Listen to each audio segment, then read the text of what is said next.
வரும் சட்டமன்ற தேர்தலில் யாருடன் கூட்டணி என்பது குறித்து இதுவரை முடிவு செய்யவில்லை என்றும் ஓரிரு நாளில் கூட்டணி குறித்து அறிவிப்போம் எனவும் புதிய தமிழகம் கட்சி தலைவர் கிருஷ்ணசுவாமி தெரிவித்துள்ளார். கோவையில் செய்தியாளர்களிடம் பேசிய அவர் இவ்வாறு கூறினார். சட்டமன்ற தேர்தலை பொறுத்தமட்டிலும் புதிய தமிழகம் கட்சியினுடைய நிலைப்பாட்டை நாங்கள் இந்த நிமிடம் வரையிலும் முடிவு செய்யவில்லை.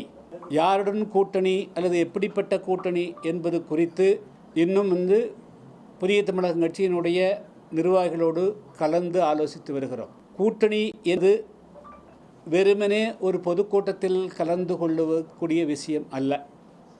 மாறாக அதில் பல்வேறு விதமான அம்சங்கள் அடங்கியிருக்கிறது.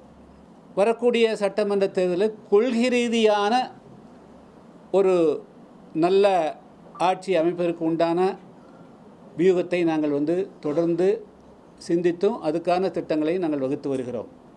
எனவே இந்த நிமிடம் வரையிலும் புதிய தமிழகம் கட்சி அந்த கூட்டணியில் செல்கிறது, இந்த கூட்டணியில் செல்கிறது என்பது வதந்திகளை தவிர அவைகள் எதுவும் அவைகள் புதிய தமிழகம் கட்சியிலிருந்து கொடுக்கப்பட்ட செய்திகள் அல்ல. எங்களுடைய நிலைப்பாட்டை இன்னும் ஓரிரு நாளில் அது அதிகபட்சம் ஒரு வார காலத்துக்குள்ளாக நாங்கள் எப்படிப்பட்ட கூட்டணியில் அமைப்போம் அல்லது அதில் பங்கு பெறுவோம், அதனுடைய நோக்கம் என்பதை நாங்கள் தெளிவுபடுத்துவோம். உடனுக்குடன் செய்திகளை தெரிந்து கொள்ள சன் நியூஸ் பெல் ஐகானை கிளிக் பண்ணுங்க.